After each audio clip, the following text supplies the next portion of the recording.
G'day and welcome to the Grow a Small Business Podcast. I'm your host, Troy Truen. Each week, we speak with an owner who has grown a business with 5 to 30 team members to something bigger.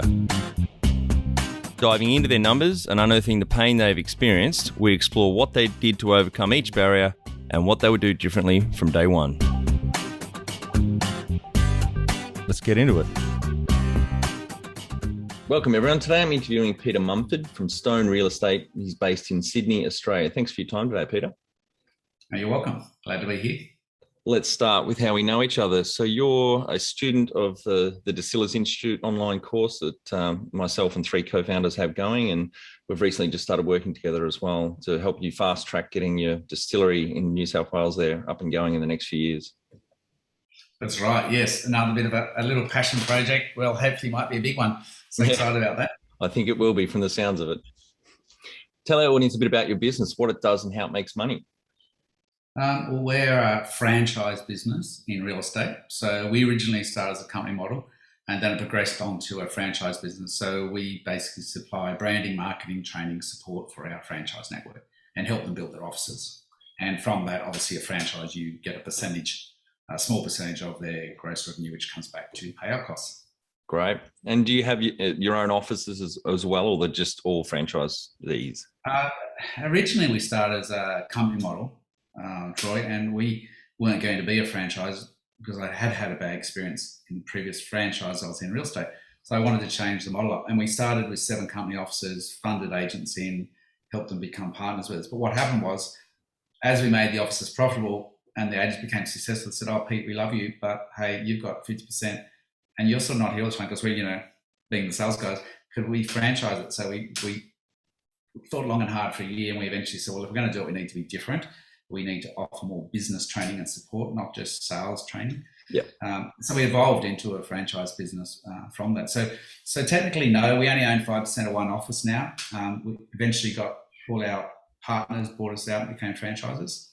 Now we're about 50 offices. That's great. It's phenomenal growth. And what year did you start? 2015. Yep. Right. And we're just putting on, I was saying this morning to you, recently we put on a business development manager for Victoria. So we've got 1 office there, 4 in Queensland, most in New South Wales, but we've just appointed BDM for Queensland as well. So I think conservatively we'll probably grow by 20 over the next year. Wow. So get around 70, 75 franchisees by this time next year. Into next year. If we don't get there, we'll be unhappy, but I know we should. That's amazing. We do about 10 a year with 1 BDM, so with 3 BDMs, we should get to 20. Yeah, that's amazing growth in 6 years from 0 franchisees, changing the model and then going fast. Yeah. Well, it was an interesting journey. I started at 52. It was crazy. But lucky I had a very supportive wife. Yeah, that's often not recognised enough. I think that the fact that you've got a really supportive partner there to help business people through the stress and the growth. Yeah, it was, and it was quite a journey because I think I was saying earlier that we went from in that first year when we opened, first year and a half, we opened 7 company offices to build the brand. I think at one stage I was making 70 grand a month from one office, and the other 6 were losing 30 to 50 grand each. Wow. And we think we'd borrowed about 18 million in debt. Yep. So because I was getting shingles, couldn't walk up the stairs and stressed, and I think I lost the last 3 hairs on my head. We managed to grow through that and build the brand of what we believed in and the business plan we structured out. And it took us about 4.5 years to break even. And then it's gone up from there. Great. Tell the audience how you started out. Well, as in business or in Stone Real Estate or life business? I guess right from the start in business, I think you said you were 16 when you started as a chef. Yeah. I was never amazing at school, very average student. Still can't spell for nuts. Hasn't held me back. So for all you people out there that can't spell, there's hope for you. And was very passionate about cooking and still am, but now I don't do it for a living. Hence why the spirit industry is a bit of a passionate thing, because I love creating things through food and beverage. Started at 16, had my first restaurant at 23, sort of fine dining, and then that evolved to a theatre restaurant, believe it or not, the send-up of Indiana Jones, and that was all waiters in costume. That was a lot of fun. Somewhere in that I got divorced, but obviously got married too young to my first partner when I was 21, so we had different. I think she wanted me to be a tech teacher, not in business, so we're a little bit diametrically opposed. You're different. Yeah, and then I met my wife about a year and a half later, who have been married now 30 years, with a couple of young children, and we went on and moved back to Sydney, Central Coast, opened a large catering company we built from scratch, and we became the largest boutique in Sydney. Wow. We'd have we managed 8 venues. We did all that fine, dining, set a marquee up for 1,000 people on Fleet Steps with trapeze artists, and our busiest nights of the year, we'd have 1,000 casual waiters out across Sydney. It was ballistic. So then we got bought out by Regis Group Hotels because we'd secured venues they couldn't. Then we thought we'd retire, had $1.5 million in the bank, thinking, I can retire, and realised at 40 that's not enough. Built a farm, planted 33,000 coffee trees, created a brand called Crave Coffee, all the blending, and then the trees died to the morning of my 40th birthday. Well, that's a sign, isn't it? yeah, I know. So we replanted the next year. The drought came, this $10 part in the irrigation sprayer that was supposed to keep the water off failed again. So they died. So he said, let's just sell the brand off. And I was dabbling in real estate, as in creating a brand to help people sell privately. But I realised they wanted to pay the full fee. So that's how I ended up in real estate. Right. That was back in 2004. And we grew faster than a franchise in the era. They were just going into real estate franchising. They approached us to be their first. We built 8 offices, 7 or 8 across the northern beaches. Yep. And we were there for 8 years, and then we evolved and started Stone. I mean, we would have stayed with them, ironically, but they were trying to build for a float, taking offices back, which I thought was a bit dirty. So after asking 18 times, we were pushed to create our own brand, and now we're over half their size, and we'll probably beat them in the next 2-3 years. That's going to feel good, I'm sure. It's good to have a goal. Yeah. It's good to have a goal. Yeah, it's good to have someone piss you off so you can go after them pretty hard in the market. This guy once, Troy, he was a famous Amway diamond in Australia. I did a bit of Amway when I was about 21. And he said to me, Pete, it's not the roses you smell in life, it's the pricks that spur you on. I like it. It's stuck with me ever since. Yeah. Do you have some key numbers you can illustrate the growth of the business?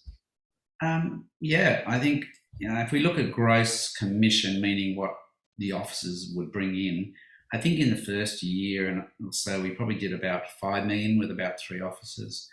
Some of the offices, I think one of them when I opened them only had 1 agent, but we opened the office for footprint and branding. Build it, they will come. It's never that easy, but you had to build the office so you could attract agents. And then, so it was about 5 million gross commissions and then, gross sales, not commission, 5 million gross sales. Sorry, that would have been, I'm just thinking back now, that would have been, that would have been commission, 5 million gross commissions that the offices, so say you charge a client anywhere from 1.5% to 2.5% of their selling fee, that's the commission. So it would have been 5 mil. Then this financial year, we'll probably do somewhere around 120 mil. Wow, in 6 years, phenomenal. Yeah, and I think our capacity will probably get to about 200 offices within the next 10 years across Australia and New Zealand. So yep. But yeah, so like I said, a lot of pain at the beginning. Yep. 4.5 years of selling all my investment properties, even selling the family house. Didn't sell the family dog, luckily. We have a chocolate Labrador as well. So ship the dog. You do. And we all went on this journey. We all moved again. Like I said, I was 52. I'm nearly 59 now. And we built it from scratch, blood, sweat, and tears. And I guess took massive risks to get there. So I probably could have made more money keeping the investment property, especially considering the boom in the last few years. Yeah. But it's been a great journey. So. That's phenomenal growth. Well done, Peter. What about full-time equivalents? So did you start out on your own, and what kind of number of people are in the business now?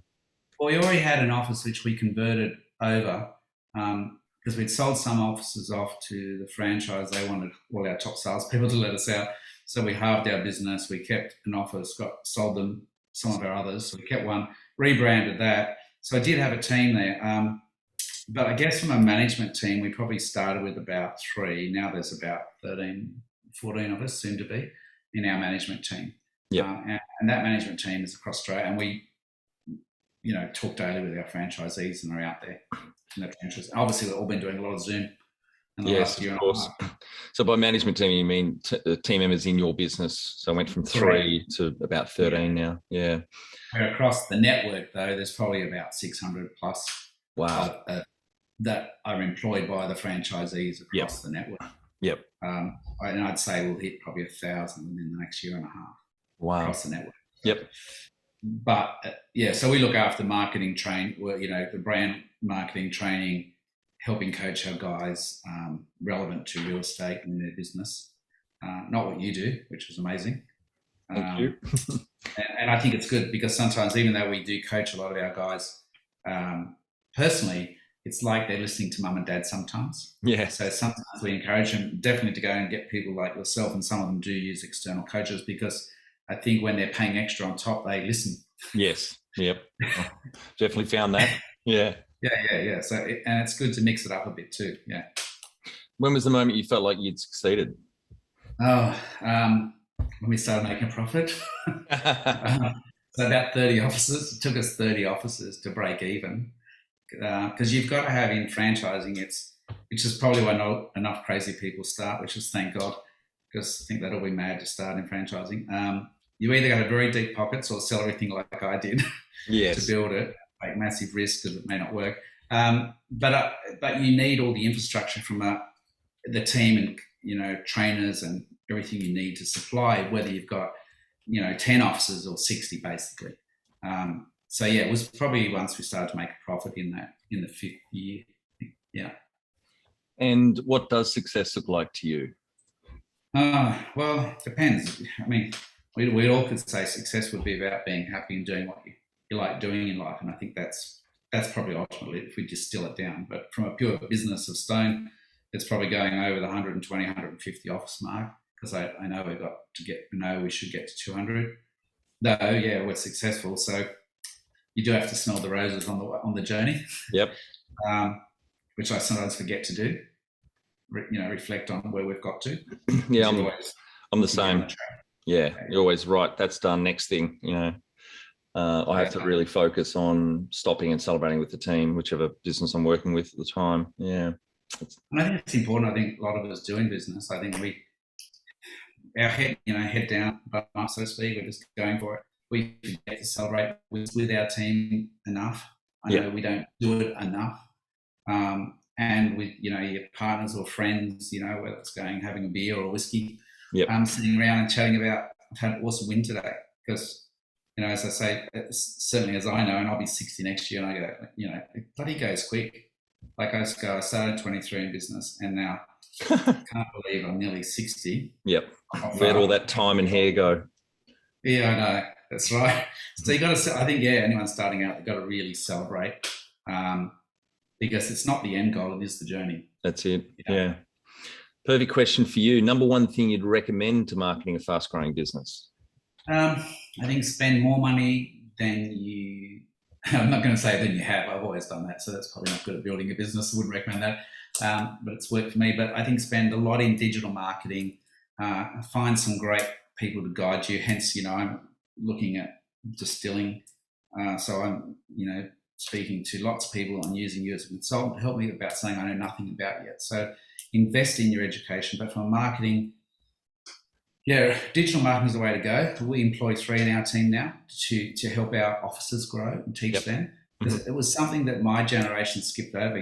God, I remember getting a colour telly with my dad. So and having one of the early mobile phones.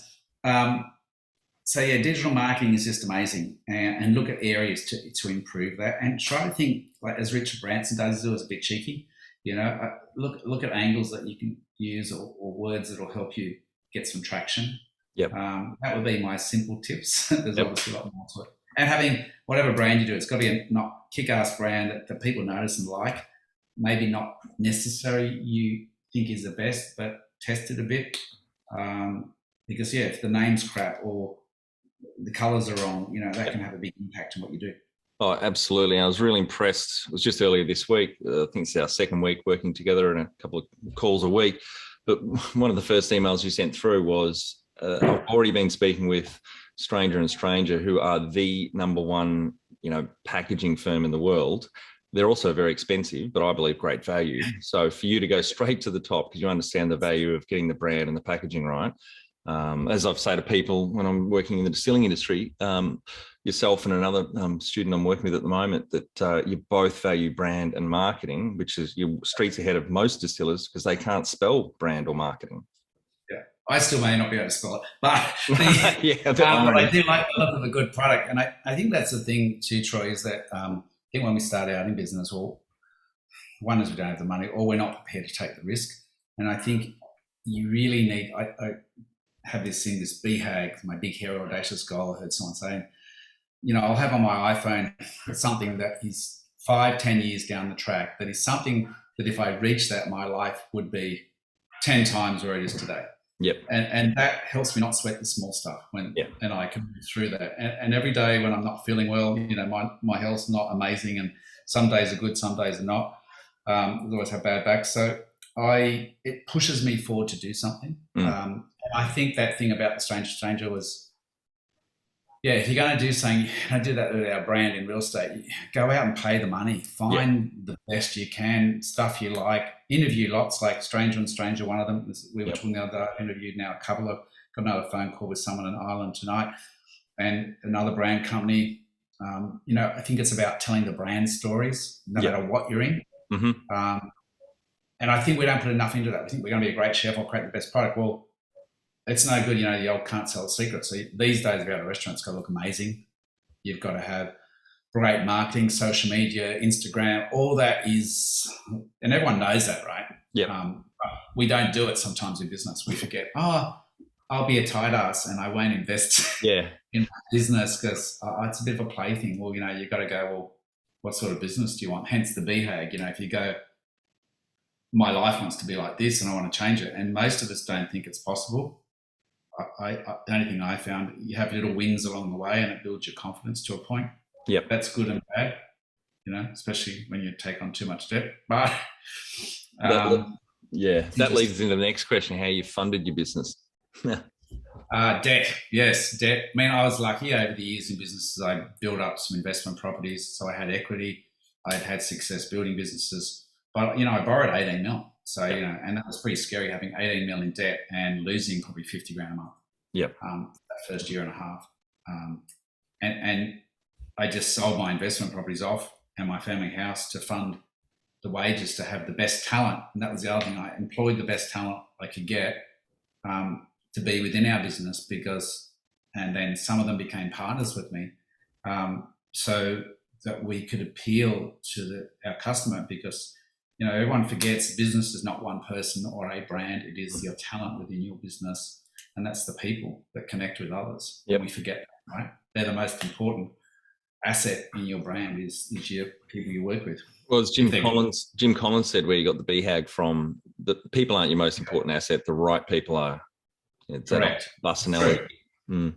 Yeah, you certainly go through in life a series of good and bad people. Yep. And I think it's being more tolerant. As you get older, I find I'm more tolerant.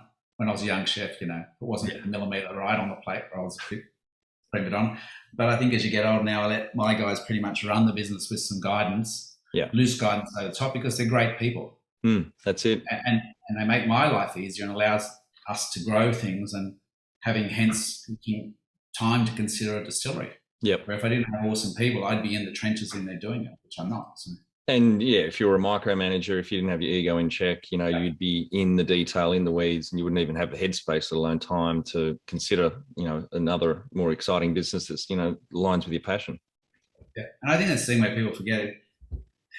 And hence it's good to have different business interests because it's good different economies move in different step. I do like alcohol though, because I think we all know that. Very, very popular in COVID. Yes, it's a great industry. I've been in distilling for 10 years now and chairing Hobart Brewing Company down here for about 5. So it's a very dangerous, both sectors for me to be in, but it's my job. It's hard explaining to my 8-year-old what I do. She knows how to make whiskey though now. She recites it to people all the time. You put the beer in the kettle, you turn the kettle on, and then you put it in a barrel for 2 years, and then you got whiskey, and it tastes yuck. Not that she's tried it, but yeah. Yeah, and look, I think it'll appeal to my current real estate agents across the network. They all love to drink, so Yeah. it'll be quite beneficial. If you were to start up today with plenty of funding, would you go into your industry? Well, look, it's a great industry, and I think there's still gaps in it. We're looking at more and more things in the tech space of our business. I think that's more where I would come in from that angle, possibly. And there's a lot of players trying to move into the tech space, but it is a business that is tech and hands-on people, which is a lot of the tech companies forget about. So the answer is yes, because I know it. I would, but yeah, it does take a bit. It'd be nice starting a business one day with actually having a shitload of money in your bank Yep. that you could not worry about and go, I've got 20 million to invest. I've never had that luxury. Maybe the next generation may, but I guess sometimes if you have all that money in the bank, you don't pedal fast enough because you're not too worried about losing it. Yeah. So maybe sometimes it's good having the debt yourself. Can you outline the most stressful point in your small business growth journey so our audience can learn from it? Well, I think it was having too much debt. So don't, as I say, boys and girls, don't do what I do. Yeah. Which was 18 million debt and probably losing 50 grand a month. That was pretty stressful. Got shingles, couldn't walk up the stairs, but kept pushing through. It's amazing what painkillers do. So, but this brings you back to the why. Why are you in business? Why do you want to do it? Don't do it for an ego thing. Yep. Do it because you really want to be the freedom. You want to create something of your own, and you're super passionate about that. That passion has to go through all the pain, getting sick, stress, and not going, this is too hard, and never working. You're not working for an hour. You got to be prepared to lose money, and I did for 4.5 years to make a bigger income and build an asset that's something that's valuable down the track. Now, I believe, unless you really want that, then don't be in business. Yep. Because you could make more money working with someone buying a property every 2 years and be a lot wealthier and less stressful. Yeah, yeah. And what area in business do you feel you've had to work on the most to add the greatest value? Besides my spelling, which I've given up on, and all my staff constantly get great enjoyment out of reading my cryptic emails, which is code. I think areas, it's an interesting one. There's so many areas because I'm shit at most. I think it's in the early days was learning to be more tolerant. You can have a vision of where you want to go. When I was a young chef, I was probably less tolerant with how things should be presented on the plate and so on. Where I think you mature as you get older a little bit and you get calmer of how you relate to people. So I think the biggest thing is, although I don't give enough praise that I should. I don't talk to everyone that I should, and my communication is probably lacking. Now, with all those failures, there's hope for everyone else out there. There's probably can be a lot more successful because I just sort of, bumble along, build my little business. So I think just doing, looking at your failings, knowing what you're crap at and seeing how you can improve it. And the biggest thing is put people around you that are so much better than you at most things, and that fill in all the gaps.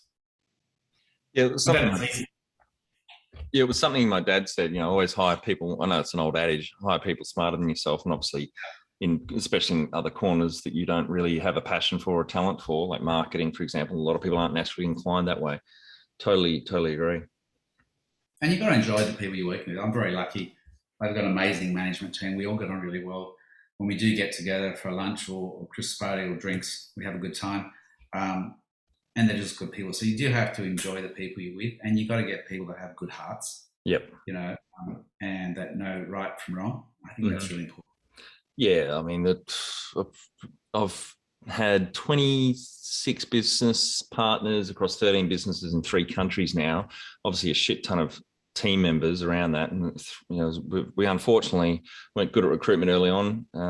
It's, as you know, it's quite difficult, and a lot of people don't value the importance of it. And we unfortunately let a few assholes through into the teams, and geez, it's just such a toxic effect on morale and just everyone's productivity. And it's such a relief, isn't it, when they go? Like the whole business goes, big sigh of relief. Yeah, like having a party. It is. Like the week is dead. It's like that. It's true though, but that is in business though, isn't it, Troy? I think we're all learning this, and not even the big businesses get it right. You know, I think that's in building a fast small business. Being prepared, isn't it? We all have to make lots of mistakes. We always will. I'm still learning. That's what I love about business. You're constantly learning. Yep. But not just mistakes aren't failures where they teach you at school. If you pass your maths or your English exam and you didn't get a pass, it made you feel bad, you know. But we have to. I think it's important teaching everyone in business, isn't it? That's just another step towards success. It's not failure. It's like a recipe development, isn't it? Yeah, absolutely. It's not what you want yet, but yeah, it's not what you want, but it's not failure. What have you enjoyed least about managing fast growth?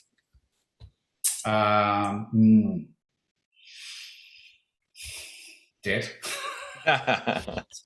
Stress of not making money, that can be rather stressful. That's probably one of the least things. Everything else I enjoy, because I can't build a business that isn't fast growth, because it's sort of what fuels my fire. I get excited, love the journey, love being the underdog, taking on some bigger players. You know, that's fun. But yeah, it's debt.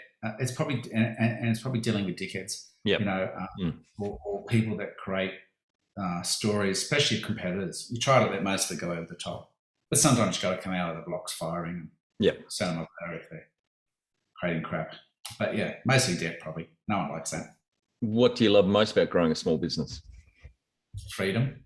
That if I think of where I've come in my journey, young 16-year-old, left in year 10, you know, started as a chef, wasn't amazing at school, can build an amazing businesses, and you're not capped. And you realise from reading, like, you know, all these different books that I've read that can encourage you. You don't have to be amazing at school, but it doesn't mean you're not intelligent, and it doesn't mean you can't build a business, because school's not teaching us how to build a business necessarily. Yeah, they're wired, teachers are wired differently. So, you know, it's the freedom. It's not having a limit. It's not going, well, I only want to make 500 grand, I only want to make a couple of mil, or I only want to make whatever. You know, anything's possible, really, to put in how big is your dream, and what you want to do with your time. So that's the best thing. You're in control of your own destiny, and that's worth a lot. What has been the biggest mindset shift for you in your small business growth journey? Mind shift. I think it was probably around that anything is possible, especially after the first couple of successes, probably building the catering company when we built that in a really competitive environment. And within 6 years, we were the largest, well, actually 4.5 years in Sydney, and won all the awards for Australia. I think that was the thing, that anything was possible, and go, wow, okay, what's next? Sometimes you get little successes, but of course, it doesn't mean every business you do is successful. Our coffee farm was an abysmal failure. Yep. I mean, you listen to Richard Branson, he's had quite a few failures, and he's honest about it. And I think that's the thing we shouldn't get hung up on. It's just, you learn that and you go, next. And you just say next quicker. It was one of the adages I threw at now a good mate of mine who I'd mentored for a few years. And right out of the gate, I said, I sat in a business panel, he pitched, they came second, and they'd quit their jobs that day to go full in. They'd had like 14 grand sales a year to date, life of the business to date. I thought, oh, fuck, here we go. And I said, I'm happy to catch up for a beer once a month if you want. If I don't know everything about small business, but I made a shit ton of mistakes. Happy to help you avoid some of those. But I got to let you know, I don't think business is going to work. Don't understand your market, your product, blah, blah, blah. And 2.5 years later, he came along to the lunch with a nice bottle of wine to say thank you, because they just sold out for $10 million. So I was well wrong on that one. But the next thing I said to him was, success is a poor teacher. To be careful to manage your expectations. You're going to knock the next one out of the park. That was phenomenal success. Yeah. I think it's true. Like, you know, I'm constantly making mistakes on a daily and weekly basis within our business, but we're testing things all the time and going, oh, that didn't work, move on. So it's true. Don't expect success on everything you do. Going with eyes open, knowing it may or may not work, but the only thing I've learned getting older is give it a best shot. And look, as we, talking about, if we are going to do distilling, we're going to go, okay, we want the best looking brand people to help us create the best product. We want great digital marketing, great storytelling, great campaign. Invest in all that. Does it mean it'll work? No. It might fail for a whole. This may not hit the market, but I think at least you've got to go in eyes wide open. But you've got to give it every shot, not just your heart. In business today, the competition is great. You look at some of these influencers and how they can make their business so successful with the internet and marketing. So I think it's just being aware of that and going really as best as you can. What is the number one habit you think a small business owner needs to develop and maintain? I think it's not trading hours. Don't be counting hours for dollars, because it doesn't work like that. So I lost money for 4.5 years, made nothing. I sold all my properties, but I was looking at the bigger long-term picture, and sort of where my business would be in 10 years. I think that's really important. If you are sweating dollars for hours, it's very hard to build a business because you won't take the risks that is needed. You got to, what's that big goal to go for? And focus and loving what you do. You got to go. Don't go and do a business that you're not passionate about. I like real estate. It's fun. I like the people in it. We're all crazy. All got healthy egos out there as agents. As I said, it's like you can be managing rock stars. Everyone has an opinion, but they're all bloody amazing people because they're really good people. So it's challenging every day. So I love that. I love marketing and branding. And then same thing with grog. I love food products and marketing and branding. So you got to go. You got to be passionate about it, I think. Otherwise, it's very hard to get out of bed and go, go and do this. So I think that's really important. Don't do something just because you're doing it for the money. Absolutely. Be the change you want to see in your business. Become more productive and less stressed with our free Transform Your Performance online course. Once you see the benefits, put your entire team through the course at no cost. We start out by telling you the secret to guaranteed success. Then over 100 lessons help you be more focused, present, productive, and feel more in control about work. growasmallbusiness.com. Can you talk to how you've added people to the team, some wins, mistakes, and advice for those listening?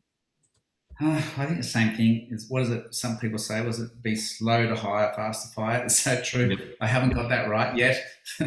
After 30 odd years in business, still haven't got it right. But I get better at it. I think but also I see so many people, and I say this to our franchisees, don't procrastinate in employing that agent. You are not a lone silo principal. You need to have a team to have a real business. Yep. And you will make mistakes. And sometimes it's like growing a business. People are like the business. You might start, rainforest starts with these ugly tobacco plants.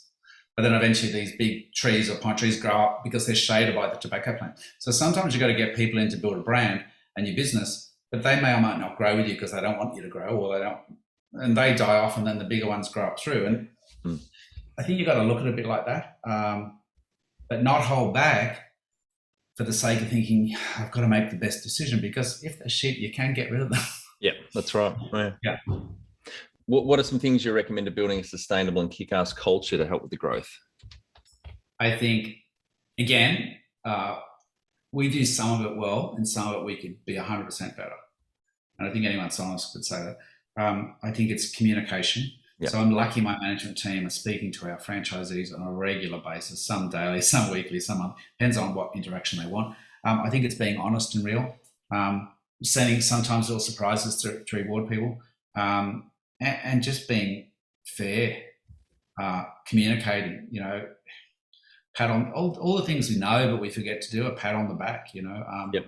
I even know with my kids I should do that more. I should congratulate them more on things and achievements, because it probably means more to them. You might be thinking it. I think we need to tell people more that we love them, we care about them, and we appreciate their help. Because I think in life in general, we just don't do that enough. No, I agree. And I think as leaders in business, in small business, we tend to think we communicate enough. Sometimes we think we are communicating enough. And if you're ever thinking that way, you're clearly not communicating enough. You just cannot over communicate.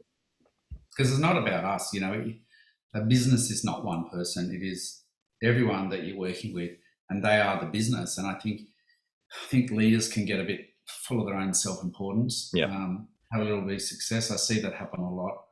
And it's not good, and it's not a nice way to go through life. I've heard people say, oh, yeah, I used to work with that guy. He was the only living heart donor. That was the classic. So I think it's important. Have fun. It's a journey. Be kind, and not to say you won't build a business without it, but I think it's much better to build a business and leave that legacy that when you kick the bucket, maybe someone will throw some flowers on your grave. Yep. Maybe it's better than turning up with a pickaxe. That's right. Tell our audience how you've handled balance. There's no such thing as balance, but I go through moments like some days I just full on and I absorb myself too much into something I'm doing. And then I forget to exercise, so I got to get back and improve that. So it's a constant thing. I have way too many hobbies, so I'll never be bored if I ever retired. Probably won't retire, but I've got lots of hobbies. I like getting outside and sailing and doing stuff, skiing with the kids when we can. So I think it's putting things like that, planning a trip so you've got something to look forward to Yep. with your family and you're doing that. And I think it's always having planning for the future but living for today. And my wife constantly, luckily enough, who's amazing, reminds me of that because I get a bit too far down the track sometimes. Says, Pete, we're in today. Remember? Smile. Yeah. Get out there. Yeah. And how much professional development have you invested in yourself? Probably lots over the years. Read lots of books. Although my bookshelf is probably more educated than I am because I've still got probably another 100 to read. Watch these days, a lot of YouTube, learning stuff. Really, I'm doing something, I'll probably watch 100 hours of YouTube on it just to get everyone's different opinion to make up my own from it. Mm-hmm. I've been to courses, conferences, I've had consultants work with. So, yeah, I think it's important.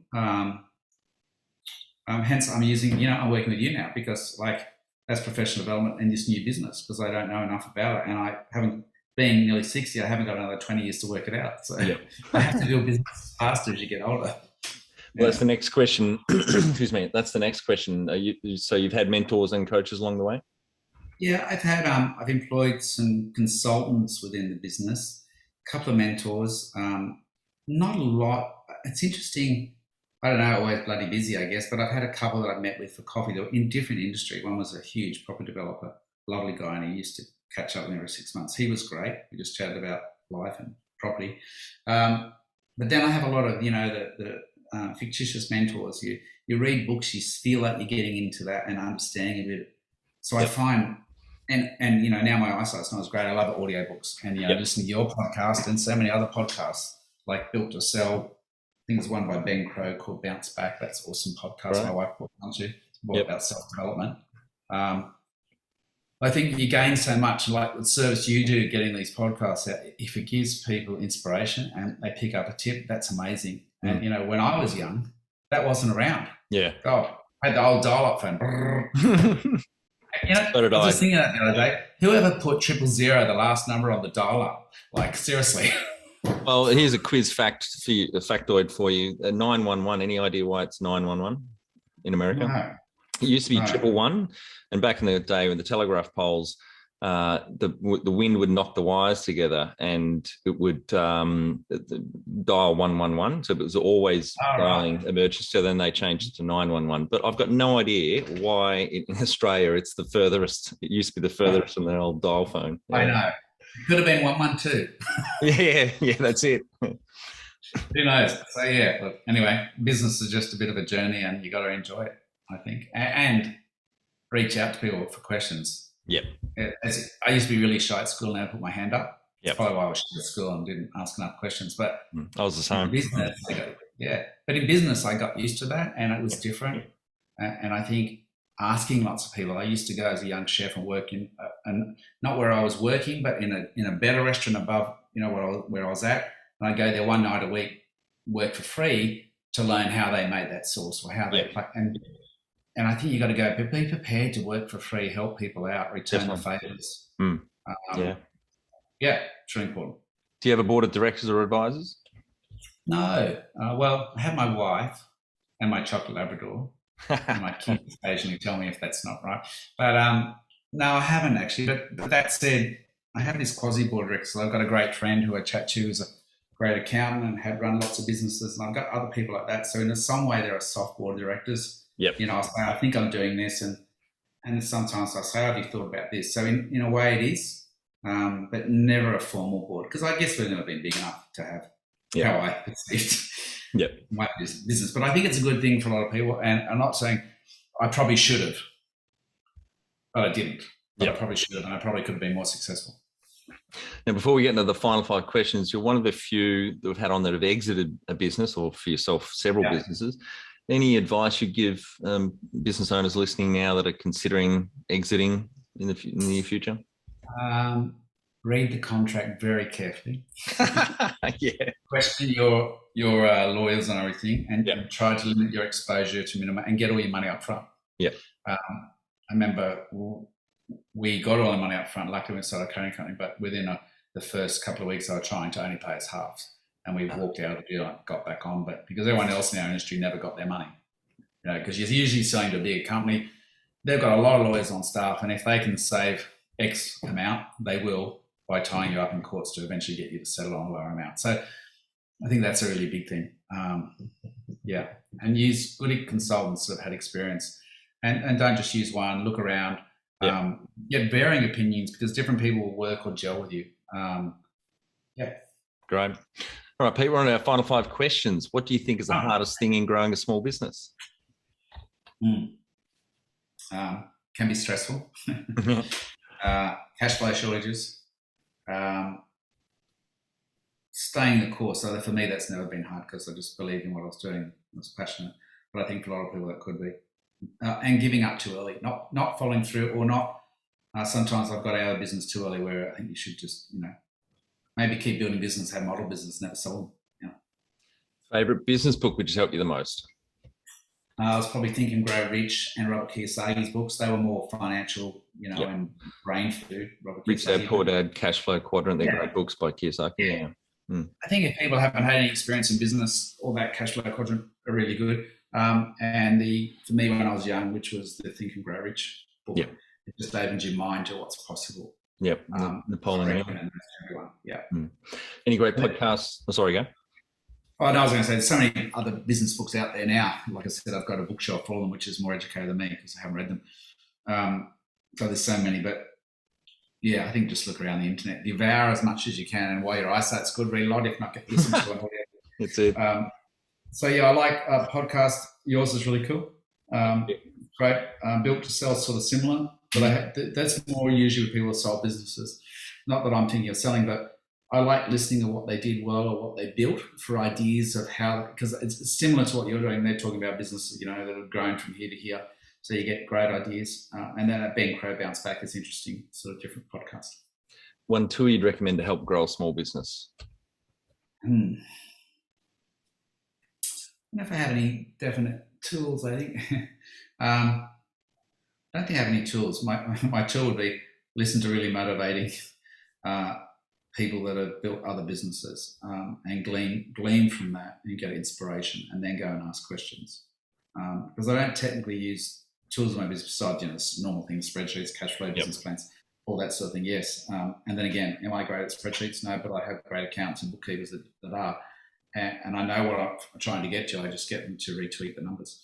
I don't know. There's no set tool. I think it's just about educating, finding a passion. Finally, my favourite question. What would you tell yourself on day one of starting out? You will get there. Follow that BHAG. You will get there, and it's going to be a hell of a ride and exciting. And you'll get to the end of your life and go, wow, glad I did that. That's amazing. Great. Thanks so much for your time today, Peter. I think the audience got a lot of value out of what you shared with us. That's phenomenal growth, 3 to 13 FTE over 6 years, and up to 50 franchisees now, soon to be 70 by the end of next year. That's amazing growth. Congratulations to you and the team. Yeah, it's all the team. Very lucky. They're amazing people. Anyway, pleasure to share. That's it. Thanks for listening. Please leave a review in iTunes or whatever platform you listen to us on. It means more small business owners will find our cast and help people with their business growth journey.